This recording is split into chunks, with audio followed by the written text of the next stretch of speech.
Shri Radhe Radhe. Over the past 5 episodes, we have traveled with Hare Ram Baba through forests, villages, and holy places. We have watched proud men humbled. We have seen invisible beings serve him.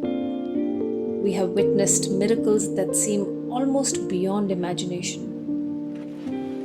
And yet, if Hare Ram Baba himself was listening to these stories, he would probably dismiss them all. For saints measure life differently. The world remembers miracles. A saint remembers only love. If there is one thread that quietly runs through every incident of Hare Ram Baba's life, it is not the extraordinary powers that occasionally revealed themselves. It is his longing for Krishna. Everything else was secondary. The miracles came and went. People came and went. Even places came and went. But one thing never changed. His heart never ceased calling out for his beloved Lord. Perhaps nowhere is that longing expressed more beautifully than in the verses that would spontaneously burst forth from the depths of his heart. Recognizing their beauty, Bhakt Mali Sri Ganesh Das Ji lovingly collected a number of these compositions and published them in a book titled Karun Pukar, or The Plaintive Cry. Even today, many saints continue to sing these heartfelt verses. They are not polished literary compositions. They are the helpless cries of a devotee who can no longer bear separation from his Lord. One such composition may be loosely translated like this: O Lord, there is none who is truly mine but you. Neither mother nor father, neither friend nor companion can ever wish me well as you do, my Lord. Yet you seem to hesitate in bestowing your mercy upon me. Is it because you have never before delivered a sinner such as I? Tell me, O beloved Lord, how shall I cross this vast and difficult ocean of worldly existence? I look in every direction, but nowhere can I see the shore. What simplicity of verse! There is no philosophical argument here, no request even for liberation, only the helpless cry of someone who feels completely abandoned without Krishna. One begins to understand why the collection was named Karun Pukar. It is the soul crying out to its eternal beloved. Another of Baba's prayers reveals an even deeper yearning. It goes, O Manohar, show me your beautiful dusky face. You lose nothing at all by granting me that vision. Just come before me once. If you remain so hard-hearted toward me, all my courage will be lost. For so long, O Kanhaiya, I have tried to win your pleasure. Now please, be merciful to me. For your sake, I have offered everything. My wealth, my body, my very life. If none of my efforts have pleased you, then tell me, what is hidden within your heart? I can no longer endure the agony of separation from you, O Manmohan. My heart is restless and afraid. Come and reassure me with your presence. Within the heart of your servant Ramdas lingers the darkness of worldly desires. Yet the path of your divine love draws me even closer. Come to me, my Lord, and reveal to me the mysteries of that sacred path. Once again, all that Baba asks for is one glimpse of Krishna's beautiful face. For a saint, that alone is enough. And then there is yet another prayer, perhaps one most poignant. O Kanhaiya, I can no longer live without your darshan. O merciful Lord, please take pity on me. In the fire of longing for you, I would gladly let this body burn. Such is the intensity of my desire to behold you. O Mohan, your love has driven me mad. No words can fully express the pain I endure in this separation from you. My eyes have turned to stone, fixed upon the path, waiting for your arrival. I can no longer bear this heavy burden of waiting. Strange indeed is this path of love. It is not attained merely by uttering Ram. Once touched by its power, one can neither die nor is one allowed to live in peace. After hearing these verses, perhaps we can finally understand Hare Ram Baba a little better. The miracles that surrounded him were never the goal. Krishna was. Everything else was merely incidental. Among those whose hearts were deeply touched by these compositions was a lady living in Delhi. After reading Karun Pukar, she became determined to meet the saint whose longing for Krishna had found such beautiful expression. Making inquiries, she eventually discovered that Hare Ram Baba was living in Vrindavan. She travelled there carrying with her a small bag of apples and 51 rupees as an offering. In those days, 51 rupees was a respectable amount of dakshina. And for an ashram where money was scarce and luxuries absent, it was a nice little offering. When she reached the ashram, she met Rajendra Das Ji Maharaj, who was then still very young, and she asked him with great excitement, "Is Hare Ram Baba still alive?" Rajendra Das Ji said he was. When he learnt about her longing to meet him, he narrated several of Baba's extraordinary pastimes and agreed to arrange a meeting. Meanwhile, the young disciples were quietly delighted. Life in the ashram was extremely simple. Fruit was a luxury. With 51 rupees, they were already dreaming of purchasing some delicious rabdi, offering it to Thakurji, and afterwards receiving it as prasad. Baba, however, had little interest in receiving visitors. And by this time, he mostly remained unclothed. So the disciples respectfully covered him before bringing her in. She entered with folded hands and sat with deep reverence in front of him, having offered the apples and the dakshina. Surely, now she would receive profound spiritual guidance. Instead, Baba began asking a barrage of questions. Where have you come from? Is your father still alive? Who all are there in your family? Is your brother married? Are you married? The questions seemed strangely ordinary. Patiently, she answered each one. Finally, she explained that she herself had never married. Her father's untimely passing had left the responsibility of raising the family upon her shoulders. She had spent her youth educating her younger siblings and caring for everyone else. Now, with those responsibilities finally behind her, she wished only to dedicate herself to devotion. She was in an emotional flow. But before she could continue, Baba interrupted. With complete seriousness, he looked at her and said, "You are not married? Then why have you come to me? I'm afraid I am much too old and useless now for that.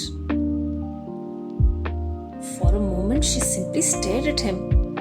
Surely she had misunderstood. But then her face reddened with indignation. What do you mean? She exclaimed. I'm young enough to be your granddaughter. I came here only because I read your beautiful verses. Aren't you a saint? Without missing a beat, Baba replied, A saint? Who told you I am a saint? I am a gunda, a very big gunda. That was enough. The lady stood up in outrage. She picked up not only herself but also her apples and her 51 rupees. Fuming, she marched out of the ashram. Rajendra Dasji himself had witnessed the entire exchange. He was just as bewildered as the lady. Then later he asked Baba why he had behaved in this manner. She had come with so much faith.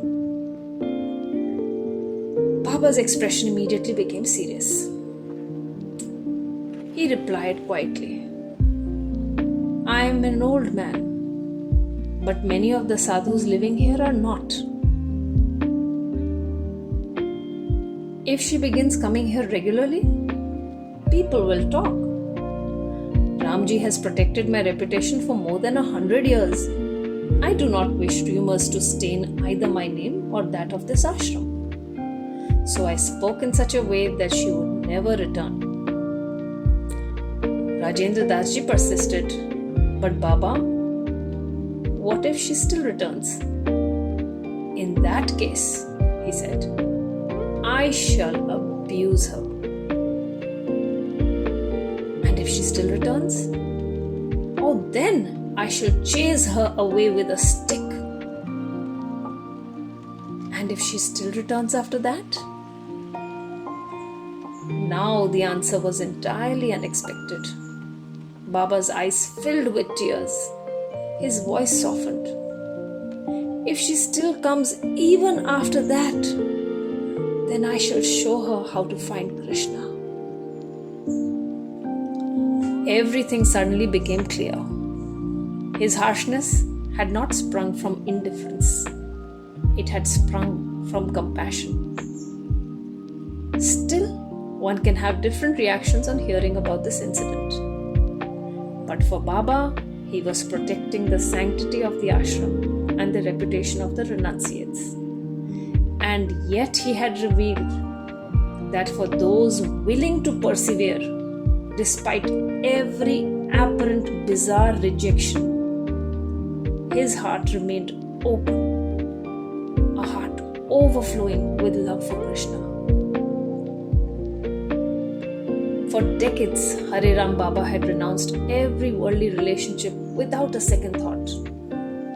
Not because he lacked affection, but because his affection had found a higher resting place. Yet every now and then, the world would come searching for him. One such incident took place many years after Baba had left home as a young man. You may recall from the first episode that when he renounced the world, he had left behind a wife and a 4-month-old son. A lifetime had passed since. The little infant had grown into a successful man, eventually settling in Vietnam. For most of his life, he knew nothing about his father. Then one of Baba's enterprising disciples from Kota decided to trace him. Delighted by the discovery, he informed the son that his long-lost father was not only alive, but he was revered as a great saint residing in Vrindavan. The son immediately traveled to India. Baba was not very pleased with his disciple, but it was too late to do anything else. The meeting had to happen. When the son finally met Baba, emotion overwhelmed him. He wept and said that finally he had been able to see his father, Of father, he had no memories of growing up. He never imagined that the man who disappeared from his childhood was regarded as such an exalted saint. One can only imagine what must have been passing through his heart. At that moment, however, Baba quietly perceived something else. He realized that this reunion, however touching, could gradually reopen worldly ties. Ties he had shunned a very long time ago. His son would naturally wish to visit frequently, perhaps even invite him to Vietnam, and most certainly try and maintain regular contact. All of this would disturb the life of complete renunciation that Baba had embraced for decades. So, in typical Hare Ram Baba's fashion, he solved the problem quickly. Looking quite serious, he said, "So, you have finally found me. And now that you are so successful and have moved to Vietnam, you probably have no need for funds from India. And in any case, the property should come to me now. So next time, why don't you come with all the papers and transfer all the property you have in India to my name? I will make good use of all the money for the ashram here." The son got rather uncomfortable and, making some weak excuse, left, never to return again. Of course, Baba had no interest whatsoever in property. He had spent his entire life without possessions. But he had to deceive his own son to close a door that he knew must remain closed. Because to him, there was only one relationship that mattered, the one he had with Krishna. One day, a curious change began to puzzle everyone in the ashram. For his entire life, Baba's lips had been constantly engaged in chanting the Mahamantra. Day and night, day and night. It had become as natural as breathing. But on that day, instead of chanting the Lord's name, Baba had begun repeating a different one. Ganesh Das, Ganesh Das, Ganesh Das, again and again and again. Ganesh Das Ji was informed. Gurudev, his disciples, told him, "Baba is constantly calling your name." Ganesh Das Ji went to him. He gently asked, "Maharaj, what is the matter?" There was no reply. Baba continued chanting, "Ganesh Das, Ganesh Das, Ganesh Das." Rajendra Das Ji found the whole situation bewildering. Why would someone who had spent an entire lifetime immersed in the Mahamantra suddenly begin repeating the name of another person? But Ganesh Das Ji understood immediately. And then he quietly explained, "There is nothing to be concerned about. Baba has completed the entire quota of bhajan of the Lord in this lifetime. And now he is chanting the name of the Lord's devotee." How profound those words are. Throughout his life, Hare Ram Baba had taught by example that love for God and love for God's devotees can never be separate. The scriptures repeatedly glorify devotion to the devotees as the natural culmination of devotion to God Himself.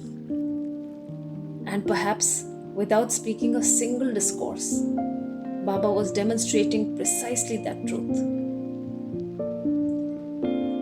And then something else happened. On one particular day, Baba began repeating a different sentence. "Daan karunga, daan karunga, daan karunga." Or, "I shall donate, I shall donate, I shall donate." When people asked him, "What will you donate, Baba?" he simply repeated the same words. No explanation, no elaboration. the mystery deepened. That same afternoon, at around 4 o'clock, another saint known as Paramhansji returned after taking a dip in the sacred Yamuna. Approaching Baba, he smiled and said, "If you truly have something valuable to donate, why not donate it to me?" Baba looked at him. "What need have you of my donation? If there is someone truly deserving, bring him to me." When he heard this, Paramhansji knew this was going to be no ordinary donation. He hurried away. At that moment, Rajendra Dasji was sitting on the terrace, teaching a handful of young students. Paramhansji climbed the stairs in great haste. "Come with me immediately." Rajendra Dasji looked up and gave a gentle protest. "Maharaj, I am teaching." "It can wait," insisted Paramhansji. And then taking him by the hand, he almost pulled him downstairs. As soon as they entered Baba's room, Paramhansji announced, "Here he is. He is deserving." In those days, everyone affectionately addressed Rajendra Dasji as Panditji. Baba looked at him and he nodded. Yes, he is worthy. Then he told Rajendra Dasji to bring some water. Rajendra Dasji was puzzled and still wanting to go back to his class. "Baba, why do you need water?" he said.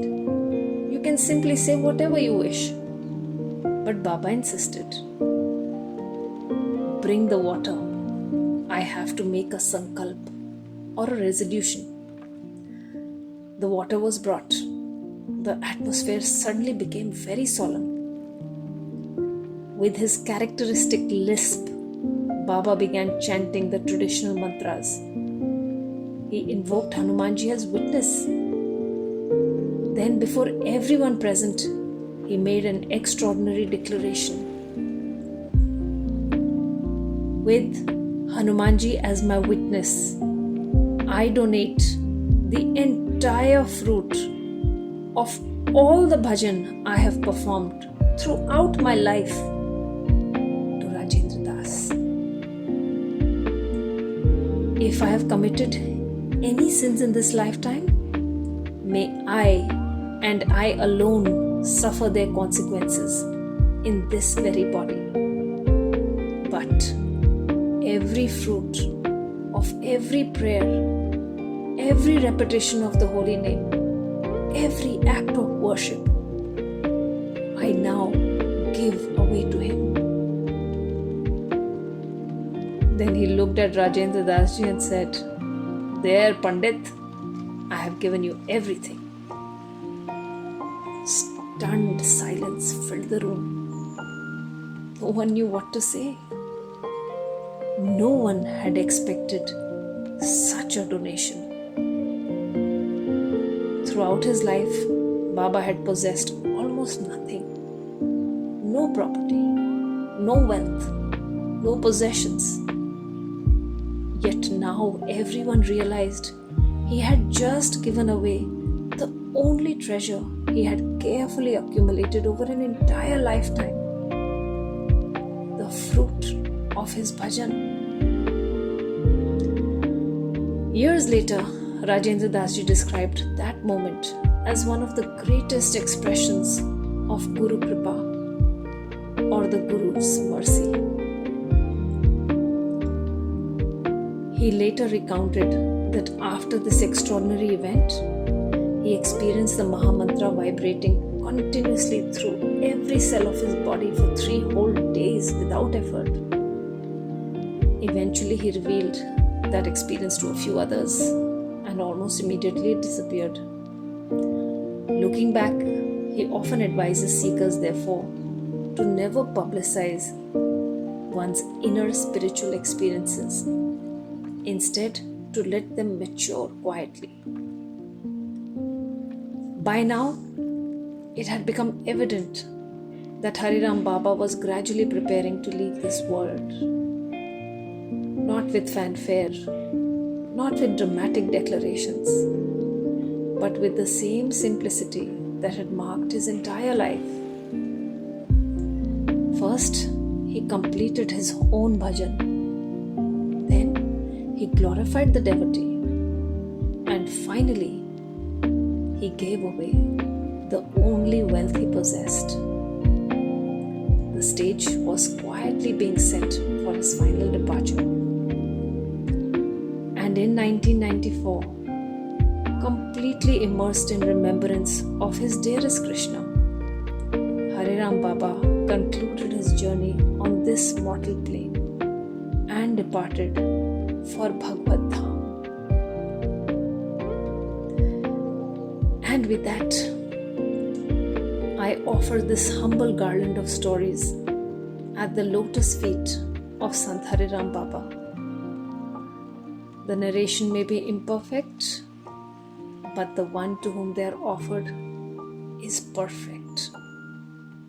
May he forgive every omission and imperfection, and may his life continue to awaken devotion in all our hearts. Shri Radhe Radhe.